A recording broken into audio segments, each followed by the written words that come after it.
What's good, guys? I'm back again for another video today, and today I'm going to be talking about games 2 through game 4 of the Charlotte Hornets' 72-game season for the 2020-2021 NBA season. So, before we get started, please be sure to leave a like, and if you're new around here, please subscribe, and it helps me out a lot. Today, let's make a like goal on the video of 5. 5 likes in honor of Nicholas Batum. How about that? And we got his contract off, so that's a dope. So cheers. Shout out to Nicholas Batum. Okay, so I didn't actually watch this game 2. I did not watch it. It was against the Thunder. This was off our Cavaliers game where we lost, and we started off the season bad. Terry Rozier had an insane career night. LaMelo Ball was, my hair is looking weird. LaMelo Ball put up a donut in his debut NBA game. Nice. But I did not watch this game. Apparently, it was not a great game until the end where it was a dogfight. So, one thing I took out of it was that George Hill, when you let George Hill score 21 on your head, you don't really deserve to win. Not usually, at least. Or at least you're doing something wrong. Shai Gilgeous-Alexander put up 24 points. And, sadly, the game winner. And LaMelo Ball, the one good highlight of this game was that LaMelo Ball ended up bouncing back from his debut game. Had 13 points, 5 rebounds, an assist, and a steal. Not bad coming off of the donut game that he had. Miles Bridges had 14 points, 5 rebounds. Terry Rozier had 19. And then Devontae Graham had another double-double with 14 points, 3 rebounds, and 10 assists. And this game wasn't necessarily a great game from what I understand. Again, I didn't watch it. But what I do know is that Miles Bridges at the end hit like 3 threes in a row, and then only to get spoiled by Shai hitting a game-winning jumper and crushing the hearts of all of us Hornets fans. It is what it is. Welcome to the Hornets family. Game 3 was where things really started turning. I don't know what happened. I don't know what JB pulled out of the hat, but whatever it was, it worked like a charm. Gordon Hayward, 28 points. Great from him. Devontae Graham had 13 points and 8 rebounds. Can't talk. And by the way, Devontae Graham had 8 rebounds? Somebody drug test that man. I don't even know. PJ Washington had 14, 12, 5, and 2 steals. Solid from him. Terry Rozier had 19. Biz had 12 and 6. He even got in the mix of things. And LaMelo had 6, 5, and 5. Just an all well-rounded game from them. And, I mean, Katie and Kyrie still had over 50 combined points. But it wasn't enough, apparently. And I don't know about y'all, but the Nets are my team to get out of the East. And, fun fact for you Hornets geeks out there. Since Dinwiddie partially tore his ACL, rip to the king, we are going to be the only team this year to beat a totally healthy Nets team. Think about it. It's true. They had Dinwiddie, and now they don't the rest of the season. So, we're the Kings. We're on top of the world Nets-wise. It's the same thing with how, 2018-19, we beat the Raptors, twice, and they ended up winning the championship. And then last year, our last game was against the Miami Heat, and we beat them, and they ended up going to the finals. It's just something. I'm telling you.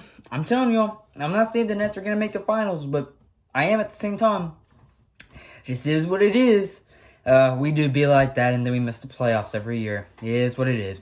Anyways, Game 4 was against the Dallas Mavericks, and this game was so much fun. I was watching stats in my bedroom, or this room, actually, and my brother, Eli, ran out. He's like, Noah, we're winning by 32. I'm like, what?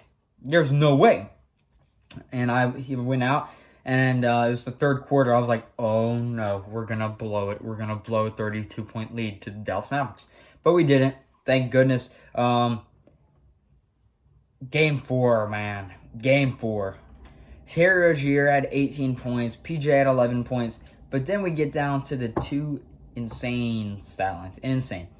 First off, Miles Bridges became the first player in a good 10, 11 years to put up a 2015 2-2 game off the bench since Kevin Love in 2010. So yeah, it was 10 years, unless because it's New Year's Day when I'm recording this. So 10, 11, whatever. And he shot efficiently too, 6 for 9, and he hit 4 threes as well. Miles Bridges, man, I feel like he could be a glue guy on a championship team. Is he all-star caliber player? I don't know yet. I wanted him to be starting this year, but obviously Gordon Hayward is above him, and then PJ is a much better power forward than Miles Bridges, who's a small forward, obviously. So, but I feel like Miles Bridges, man, if he keeps his consistency up, because he's been consistent this season, he could just be a really solid piece. And I mean, there's a reason why he was the Rising Stars MVP last year in the All-Star weekend. I mean, he just got that. He just has to stay consistent, has to keep scoring, and he can't be selfish or unselfish at the same time. He has to find that verge. So yeah, incredible game from him. Small forward grabbing 16 rebounds. He's not just a dunker. Hear that, Derrick Jones Jr.? Anyways, LaMelo Ball, I think this is what everybody was talking about. 22 points, 8 rebounds, 5 assists, a steal, and a block. Shot 7 for 10 from the field, 4 for 5 for threes. You're telling me he hit 4 for 5 on his threes with that broken jump shot? I guess it's not broken. But 22, 8, and 5 off the bench. That's unheard of. Him and Miles Bridges were locking it up off the bench, man. But anyways, it was a great game for LaMelo. LaMelo broke something too. He was like the first rookie have like a 25-5 game since Kemba Walker, and there was something else that he broke. But I mean, I thought that was great. I mean, I'm glad that he's scoring more and more and getting better and better and better, and hopefully he keeps getting better and better and better. Now, does that mean he's gonna end up scoring 50 in a game this season? I don't know. Is his name Brandon Jennings? Nope. But what I do know is that he does have a high ceiling, but he also has a low floor as well. So I'm just hoping that he can get to that ceiling before he reaches the floor, if you get what I'm saying. So we've gone through all the games. They're playing the Grizzlies right now, and between you and me, there's a reason why I'm recording this game or this video right now during the game. They're not doing well. Bismack Biyombo is leading our team in scoring as far as I'm concerned, and he has a double-double. Great for Biz. I love me some Biyombo. He's right up there on my wall. He's playing for the veterans minimum right now, and he's having the season of his life through 5 games. Great. Wish he wasn't leading our team in scoring right now in the game, but whatever. We can't hit a shot. Terry Rozier and Devontae are combined like 1 for 15. I'm sure it's like 1 for 30 now, and we can't keep turning the ball over. So, I mean, it is what it is, but I mean, whatever. Let's look at some stats. I'm going to look at some stats before I end the video of just every single person on the team that's really doing anything. I've excluded the Martin brothers and McDaniels from this, and Cody Zeller because he's injured. Same goes with Grant Riller. But so Bismack Biyombo, and Malik Monk. Malik Monk hasn't played though. Bismack is averaging 9.3 points. 6.3 rebounds and 2.3 assists. Solid. Now, we were just paying him about $17 million, and that's not worth $17 million. But what I can safely say is, for about a veteran's minimum right now, 9.3 points and 6.3 rebounds, especially with Cody Zeller out, is nice. It is nice. And it's good to have Biyombo back. And him in Charlotte is wonderful. He was there with the Bobcats. Then he came back. And just having him here with this young squad, even after all the veterans like MKG and Marvin Williams and Kemba Walker are gone, and Batum as well. Just having him there is just so much fun. It is so cool to watch him. He's just a dog. He's a short king because he's like 6'9", 6'8" center. But I just love watching him play. And other than his free throw percentage, which is terrible, he brings a lot to the team, and he's a good guy too, and I applaud him for that. Gordon Hayward, 19.8 points, 5.5 rebounds, 6 assists. Look, I'll be real. This is what somebody getting paid as much as he is should be doing on an off night. I'll just be real. He needs to get better. I was watching him play earlier in this Grizzlies game, and his decision-making was not good. He's just been inconsistent. He'll have a game where he'll put up like 28 points, and then so far it's like 10, and then 28, and then like 10. And it's just, and the 10-point games are inefficient, and then the 28-point games are efficient. So we just have to find balance. I get Hayward's coming off that pinky injury, and I get that he's a good player. I know he's settling into a new city, but a new team as well. It's just, you got to find the line, man. You guys got to figure something out. If you're not hitting one shot, why keep shooting that shot? I mean, I get it, but at the same time, I don't. You know, Terry Rozier is averaging 24.5 points, about 4 rebounds, 3 assists. The only reason his stats are that high are because of the first game. They're slowly shrinking. What I do think Terry Rozier could do for us, as long as he stays healthy this year and shoots the ball well, is he could be a good 20 point per game scorer, maybe 20.5. He's a great player. I really think he is. He could, what we need from him is consistent 19, 18, 20 points every night, consistently. That's what we need from Terry Rozier. And we just need a dog who can just go out there, be a team leader. And I'm very glad, honestly, that we never traded him, because he's been proving his worth so far this season. And he's just, I'd even go as far to say he's a leader. And I'm just proud of how much he's been doing for our team this year. And I'm sure a lot of you guys are too. When it comes down to it, I think LaMelo Ball should be starting over Devontae Graham. And the reason why is that Devontae Graham's averaging 11.5 points, about 3.5 rebounds, and 7 assists this season, which sounds great.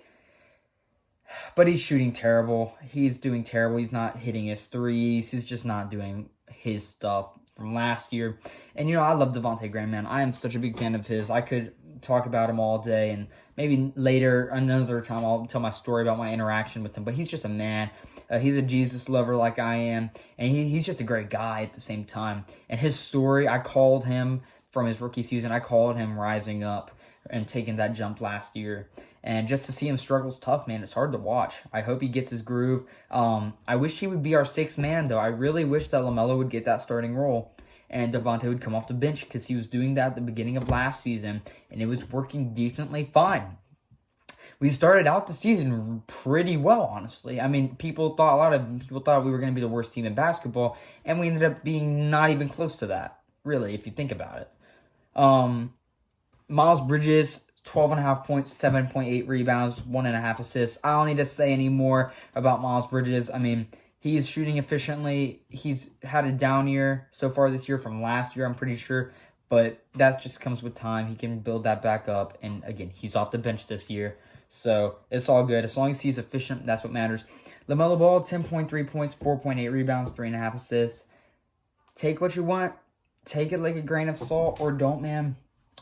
I don't know. I guess we'll just see what happens with LaMelo Ball as time goes by. But hey, it's something to be excited about, because these like highlights, the fact that the Hornets are getting like attention on social media and stuff for these highlights is beautiful, man. Just being a Hornets fan right now is at least decent, even though we're losing to the Grizzlies as far as I know. And the PJ Washington, 11.8 points, 6 rebounds, 2.8 assists. He just has to find his groove, keep grinding. Now with Cody Zeller out, he's going to be in charge of bigger tasks. I'm sure guarding bigger guys.